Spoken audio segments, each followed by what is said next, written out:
Muy buenas noches, amigos de Diálogo Ciudadano.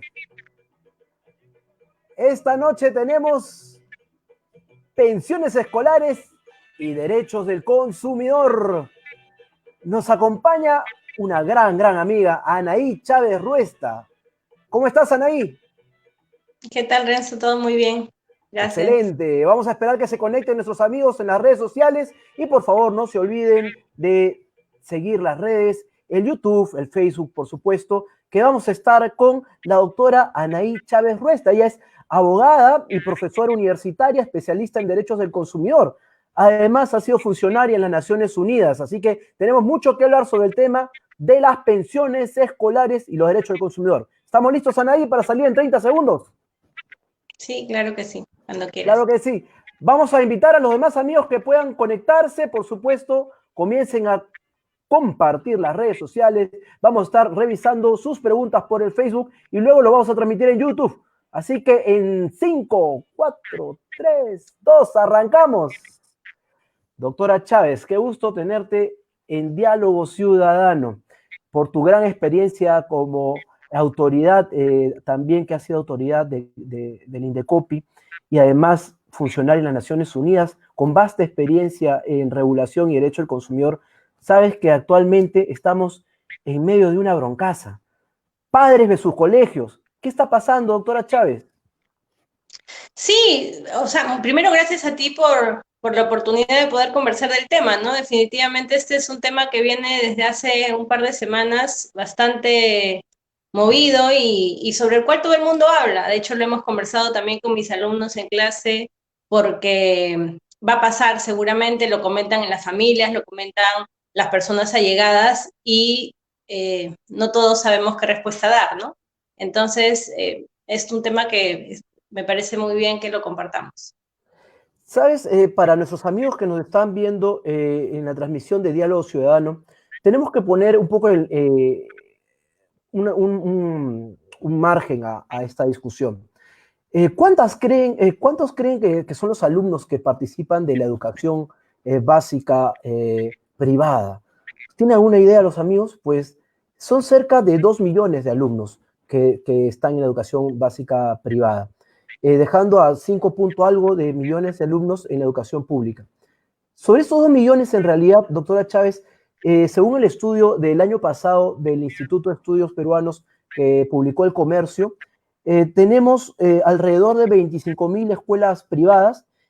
Sin embargo, el 63% de ellas son escuelas de 200 a menos de 200 soles, que pagan menos de 200 soles.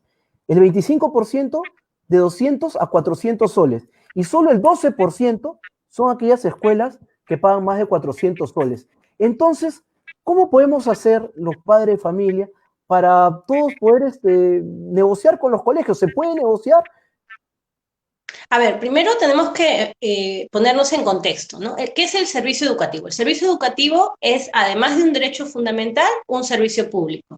Lo ha dicho el Tribunal Constitucional en amplia jurisprudencia sobre el carácter binario del servicio educativo. Entonces, al ser un servicio público, es el Estado el que tiene que garantizar el acceso de los estudiantes a la educación pública gratuita y se permite el ingreso a brindar este servicio por parte de los privados, pero bajo supervisión del Estado. Entonces, existen diversos niveles de supervisión, ¿no? Cuando sacamos una licencia para abrir un local, cuando queremos comenzar a vender un producto, definitivamente hay una regulación del Estado respecto de más o menos profunda según el sector que se trate. Entonces, en el servicio educativo, estamos ante un producto, ante un servicio con características que no son libres. No cualquiera puede entrar al mercado a ofrecer el servicio educativo bajo las condiciones que le parezca. Existe un contenido mínimo, existen unas características mínimas que el Estado ordena respecto de este servicio. Por Es ejemplo, decir, bueno, es decir, Anay, que por ser una actividad de carácter público, de servicio público, entonces el Estado tiene que garantizar ciertas condiciones y debe supervisar que ellas se cumplan, ¿verdad? Entonces no estamos hablando de un contrato cualquiera. Ya ahí partimos de conceptos distintos. No es que yo voy y compro algo y puedo devolver el producto en cualquier momento. Así no es, ¿verdad? O sea, eventualmente lo vas a poder devolver, pero sí, tiene unas características determinadas por el Estado. Tú has sido profesor, Renzo, tú sabes que Sí. la educación básica tiene determinadas horas lectivas, tiene una currícula escolar que apunta a determinados objetivos. Entonces, los colegios tienen que garantizar eso como mínimo. Y seguramente, en cuanto a la competencia y a la oferta, cada uno ofrece algo más o algo menos. Entonces, es así como el padre elige cuál es el servicio educativo al que quiere acceder. Una serie de agentes en el mercado, que son los colegios privados, le ofrecen al padre de familia, estas son las características de mi servicio, pero garantizando como mínimo este contenido o estas características a las que el Estado ordena. Eso es el servicio educativo. ¿Qué pasa si precisamente el Estado indica que las características de este servicio cambian? Es Y yo ahí ya donde había vamos. pactado con la entidad educativa unas características particulares superiores a la educación pública porque estoy pagando un poco más de dinero. Entonces, ¿qué pasa con eso? Ahí hago un paréntesis para notar que de acuerdo a estudios, como tú bien has señalado, yo tengo las estadísticas que mencionó el ministro hace unas semanas y mencionó que el 90% de colegios cobra menos de 500 soles y el 60% de colegios privados cobra menos de 150 soles. Y también mencionó, y hay estudios sobre eso, que en muchos colegios privados cuando hacen las evaluaciones de rendimiento escolar, no es que tengan mejores resultados que los Ajá, públicos necesariamente. Eso como problema aparte, del cual podemos hablar, pero el hecho es correcto. que ese paradigma de que la educación privada siempre es mejor que la educación pública, No se dada garantiza, la, no se garantiza. hetero, dada la heterogeneidad de colegios que tenemos, no siempre es cierto. Correcto. Y si ahora le aumentamos un factor que todos tienen que tener educación a distancia virtual, entonces decimos, bueno, ¿va a haber una diferencia? No va a haber una diferencia. Tal vez la diferencia sea en las plataformas tecnológicas que se usen, ¿no? A eso precisamente quería ir, teniendo claro que se trata de un servicio con un contenido mínimo, que el Estado establece las características y que, de acuerdo al Código de Protección y Defensa del Consumidor, el costo del servicio debe ser informado desde fines del año anterior, es decir, las condiciones económicas, si subió o no la pensión, si sube o no la pensión, para el inicio del año 2020 debió informarse en el año 2019. Entonces, lo que dice la ley aquí es, vamos a darle la información al consumidor para que él tenga tiempo de evaluar si ese servicio le conviene o no. Entonces, si el colegio iba a subir la pensión, en el año 2019 tenía que enterarse el padre de familia, no para decir, oye, bájenme la pensión, sino para ver si ante esta nueva condición del servicio le convenía o no. Ojo que aquí es bien importante tener en cuenta que en este caso se ha dado precisamente eso, un cambio en las condiciones del servicio. Un cambio en las condiciones del servicio, pero no por culpa del proveedor, ni por culpa, y menos por culpa del consumidor. Es un hecho fortuito, que es el estado de emergencia nacional. Se ha ordenado que los chicos no vuelvan a clases, que ha obligado a los proveedores a cambiar de condiciones del servicio. Entonces, Un paréntesis ahí, doctora. Entonces, si hay unas condiciones que se han dado para el cambio del servicio, ¿correcto? Entonces, y se debió informar el año pasado, evidentemente, lo que iba a costar. Entonces, ahora el gobierno, el Estado dice, bueno, por favor, transparenten sus balances.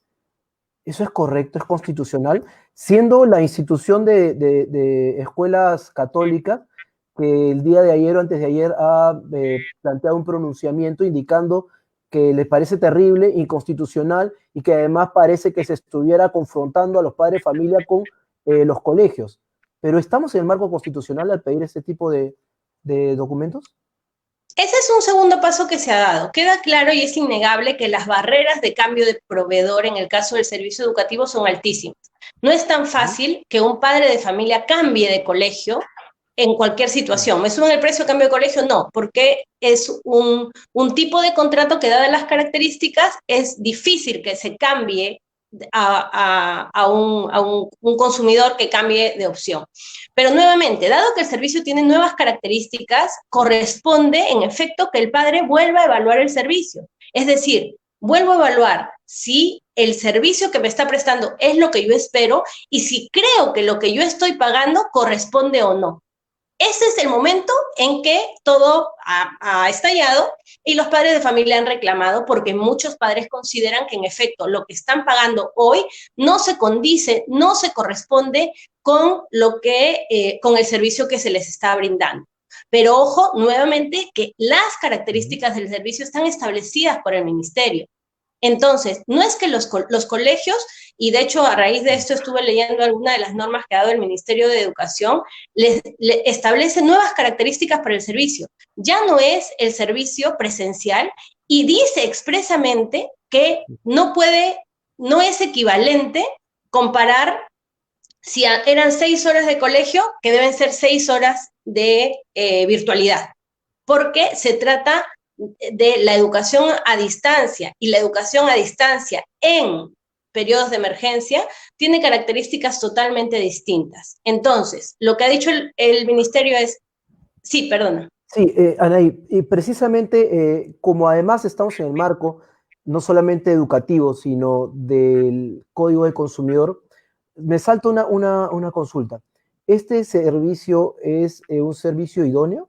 El servicio que brinda una institución educativa que jamás ha hecho clases a distancia, que sus docentes no están preparados para ello, como otras escuelas que sí hacen trabajo a distancia por siempre. Estas, no solamente colegios, sino también institutos, que jamás han preparado a su personal en este tipo de servicio. Yo como consumidor puedo decir, oye, ese servicio que me brindas no es idóneo, porque tu personal no está capacitado. Entramos precisamente a hablar de la idoneidad. ¿No? Es que es un poco lo que yo decía. El servicio tiene que condecirse, tiene que ser equivalente a lo que yo espero. ¿En función de qué está lo que yo espero? En gran parte lo que yo espero es lo que el ministerio ordena, pero en otra gran parte también es mi propia valoración. Entonces, va a ser idóneo en tanto cumpla, primero, número uno, que cumpla con el estándar que hoy el Ministerio de Educación está pidiendo. Y uno de los estándares, definitivamente, es que los colegios tengan la posibilidad de las herramientas tecnológicas para hacer posible esta educación. Entonces, definitivamente, un colegio que no tiene las herramientas tecnológicas para hacer posible esta educación y no está brindando el servicio, definitivamente no está cumpliendo con brindar un servicio idóneo. Posiblemente ese colegio que no tenía ni manera de tener una plataforma tecnológica, posiblemente tendría que cerrar. Estamos Pero hablando, por ejemplo, doctora, disculpe que le interrumpa, volviendo a realmente la cantidad de afectados que son los alumnos más que los padres de familia en sí, el 60% de chicos de colegios privados probablemente estén yendo a escuelas que pagan menos de 200 soles. Las escuelas que pagan menos de 200 soles difícilmente puedan estar en este nivel o este estándar, no solamente por el colegio, sino porque los alumnos necesitan también tener una plataforma ad hoc para ello, ¿no? Ahí entramos a otro escenario. Entonces tenemos el escenario de las escuelas que no se van a poder adecuar y las escuelas que seguramente sí. Y como parece lógico, para adecuarse va a tener que incurrir en nuevos gastos. En gastos de, como bien has mencionado, de capacitación, en gastos de reforzar la plataforma que permite este tipo de cosas y en otro tipo de gastos que los especialistas en educación seguramente pueden definir en detalle. Pero entonces van a haber dos tipos de escuelas, aquellas que puedan adecuarse y aquellas que no se puedan adecuar. Y son en el caso de las que se pueden adecuar, que claramente, y ahí vamos al reclamo del que hablas, hay un reclamo por bajar el precio. Va a tener que verse, porque definitivamente hay colegios que pueden haber incurrido en otro tipo de gastos. distintos a los que han dejado de realizar producto de que los chicos ya no vayan al colegio. Para entender, doctora, los colegios no son empresas, o sí son empresas. ¿Los colegios tienen un margen de utilidad o los colegios deben reinvertir? ¿O son colegios distintos? Por ejemplo, los colegios religiosos reinvierten en X cosas, los colegios empresariales pues tienen accionistas. ¿Ambos son tipos de negocios distintos y coexisten? ¿Hay una normativa al respecto? Sí, sí, hay una normativa, en la mayoría de casos son sin fines de lucro, pero independientemente de eso, la norma que tú mencionas, que es el decreto legislativo 1476, más allá del tipo de personería jurídica, ordena a todas las entidades educativas privadas a transparentar los gastos. Entonces, la pregunta era, ¿es constitucional o no? Yo, en mi opinión personal, no existe control de precios aquí, porque solo podría ser inconstitucional en caso incurra en un control de precios. Y acá no existe ningún control de precios. He leído la norma es constitucional de cabo a rabo y no hay. Por favor, como ha cambiado el tipo de servicio, tú muestra en qué estás gastando. Pero yo no te voy a decir cuánto tienes que reajustar tu Así es.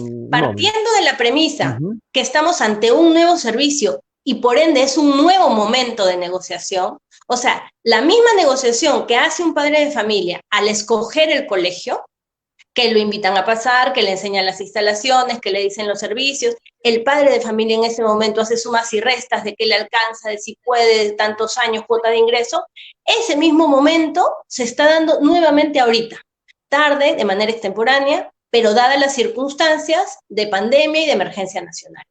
Entonces, dado este momento, lo que ha hecho el ministerio es dar una herramienta para facilitar la negociación. En ningún lado de la norma, como te digo, me he leído de cabo a rabo, y en ningún lado de la norma aparece una indicación de que los precios deben bajar. Lo que dice es que se debe transparentar y lo que ya no se está prestando definitivamente no se puede cobrar, pero incluye la posibilidad de los nuevos gastos que la virtualidad ha acarreado a los colegios. Entonces, esa norma permite dos cosas. Tanto, uno, la transparencia de la información y dos, la posibilidad de que puedan existir traslados en este momento. Porque hay normas... sí. Vamos a llegar a los traslados y luego cómo es que se resuelven o no los contratos. Pero antes de eso, imaginémonos que el día de mañana, que vence según el plazo de la norma, para que los colegios puedan transparentar, y entonces frente a eso hay escenarios de negociación. Entonces, la asociación de padres de familia o un padre de forma individual puede solicitar la información al colegio, según la norma. Y luego de ello, vendría el siguiente paso, ¿no? Decir, oye, siento que debes de reajustar. Y ahí la institución educativa dirá, sí, puedo reajustar en tanto, porque voy a tener esos gastos y el otro. ¿Qué pasa, sobre todo en los colegios que actualmente cobran mucho, mucho más que el resto, ¿no? Que son un grupo de colegios, no son muchos, pero cobran las pensiones arriba de los 1.200 soles o 1.000 soles. ¿Y qué pasa si el reajuste no satisface a los padres de familia? Por ejemplo, colegios que están reajustando el 15%, como nos mencionan nuestros amigos, frente a un gasto de 1.500 soles al mes.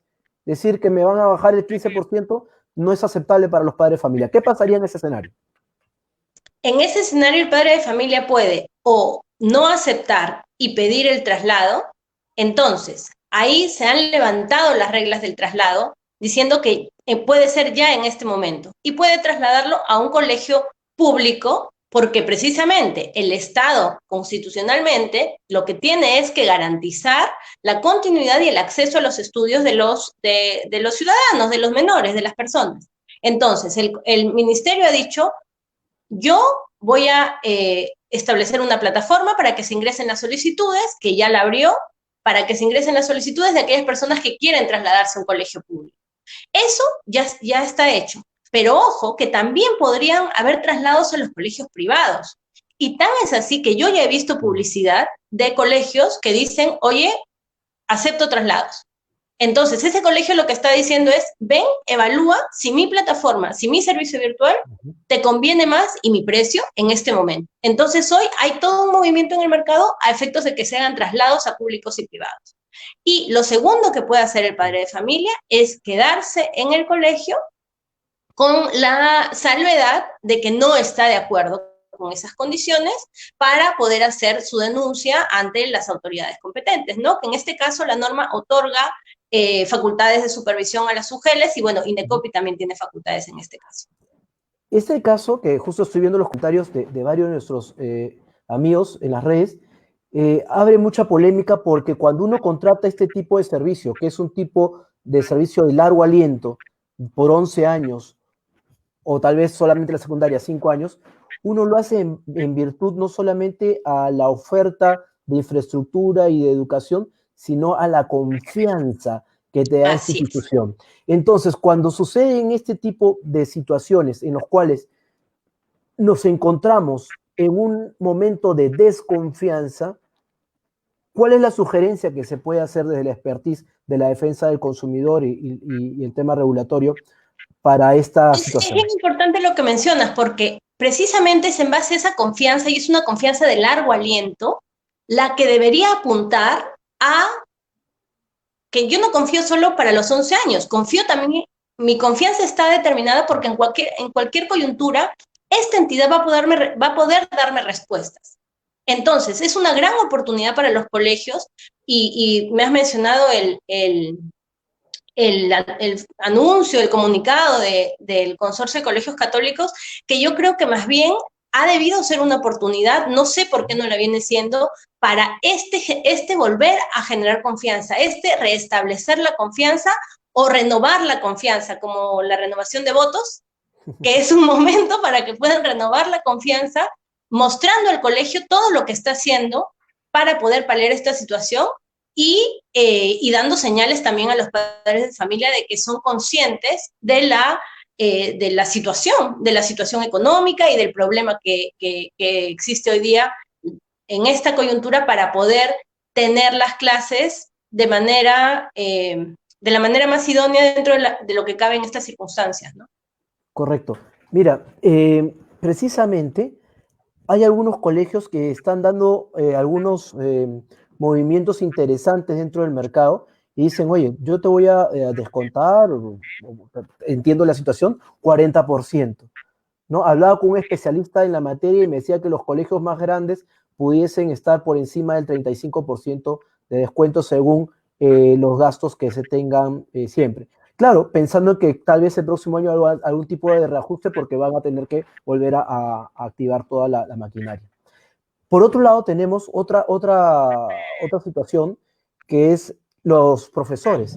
Los profesores también están en una situación crítica, no solamente por entrar en una nueva plataforma de interacción con los alumnos, en los cuales su servicio está siendo juzgado por todo el mundo, ¿no? Frente a algo que es nuevo para ellos, sino que también pueden ver, lamentablemente pueden perder el empleo muchos de ellos, si es que estos colegios no tienen la suficiente capacidad y respaldo para continuar los próximos meses.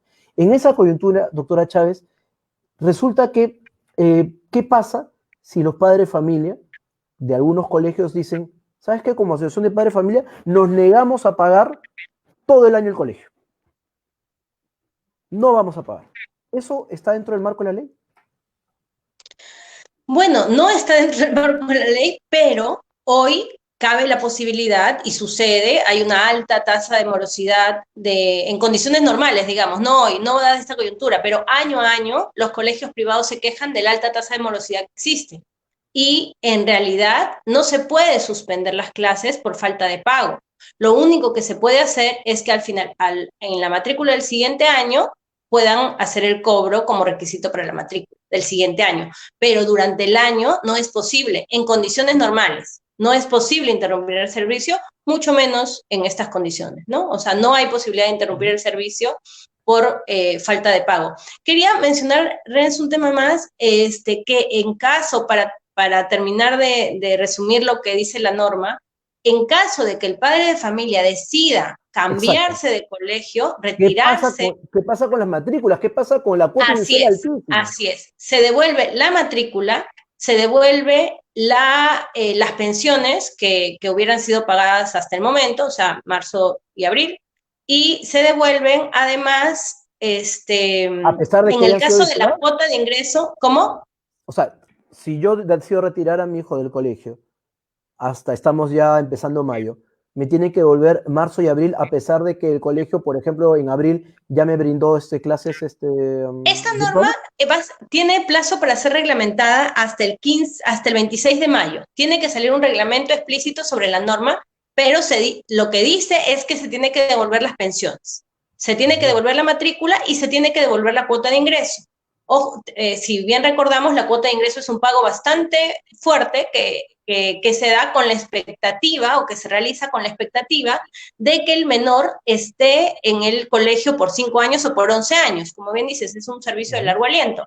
Entonces, se hace la devolución de la cuota de ingreso en la proporción que corresponda. Es decir, si se divide en los años que el niño tenía expectativa de estudiar y se restan los años que ya estudió y se hace la devolución de esa cuota de ingreso. Entonces, esa norma es lo que garantiza además esta devolución en caso de que el padre decida retirarse del colegio. Este grupo de alumnos que está en esta situación de colegios particulares no reciben actualmente esta subvención por parte del Estado para su educación, porque el Estado tiene la plataforma educación básica, digamos, estatal. ¿Sería posible de que, así como más o menos cada alumno del sector público recibe para su educación algo de 3.000 y pico de soles, se les subvencione a los que estudian en la educación privada con esa cantidad de lo que resta del año, por ejemplo? Es decir, en realidad yo tengo más de 7 millones de alumnos. Solamente a 5 le estoy brindando esta subvención.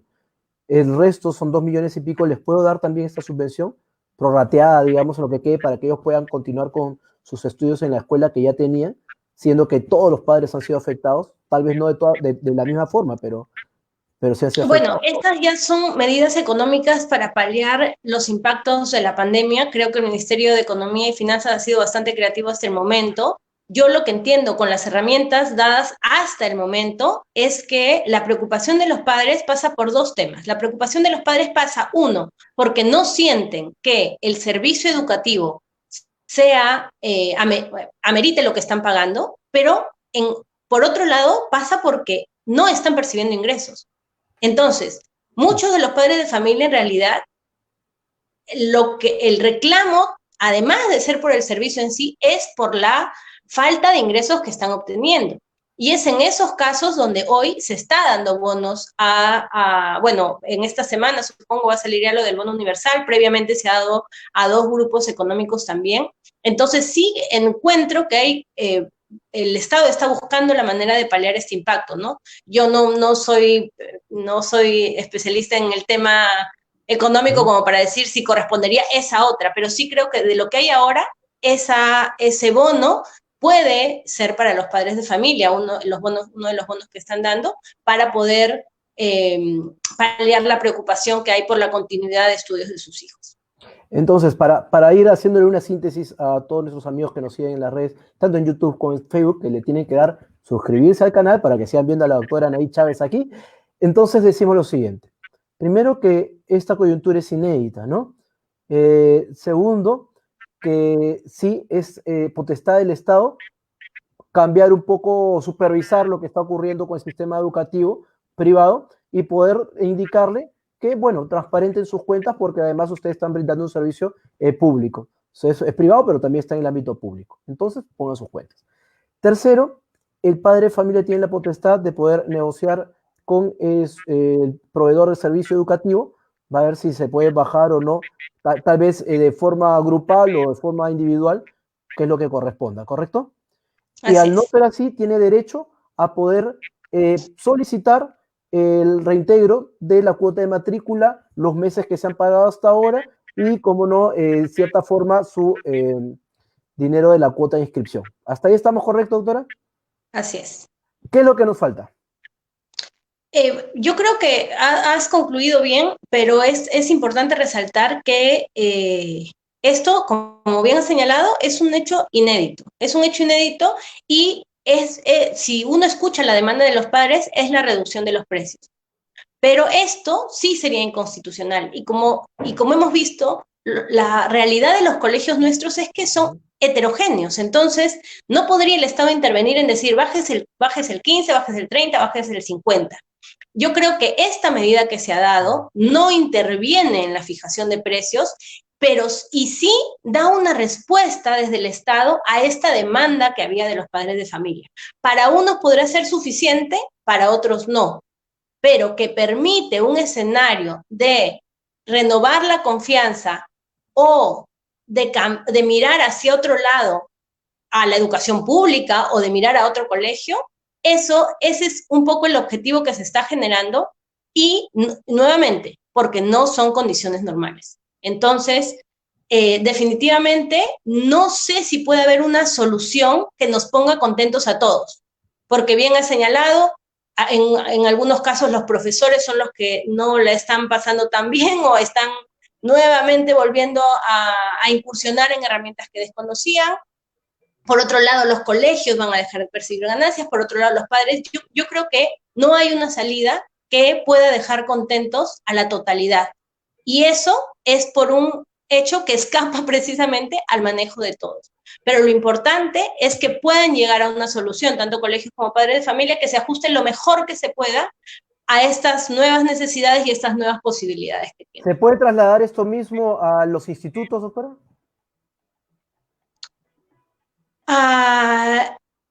Existe regulación adicional para los institutos, el Ministerio de Educación además está estableciendo estándares también para ese tema. Entiendo que tienen su propia regulación de precios y demás, y sí, eventualmente podría ser, ¿no? Muchísimas gracias, doctora Chávez. La queremos tener pronto con otros temas, sobre todo los servicios que estaban brindando en esta época de pandemia, que nos asiste como consumidores. Así que te vemos pronto. Ok, Renzo, gracias. Nos vemos. Señores, esto ha sido Diálogo Ciudadano, episodio 9, Padres versus Colegios. Dejen sus comentarios, suscríbanse al canal de YouTube para tener más y mejores contenidos con nuestros amigos, estos peruanos, que sí valen la pena escuchar. Nos vemos. Hasta pronto, amigos. Chao. Diálogo Ciudadano, todos los días, de lunes a viernes. Nos vemos.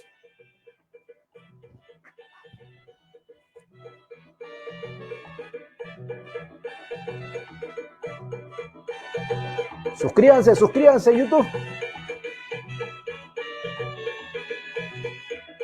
Chao.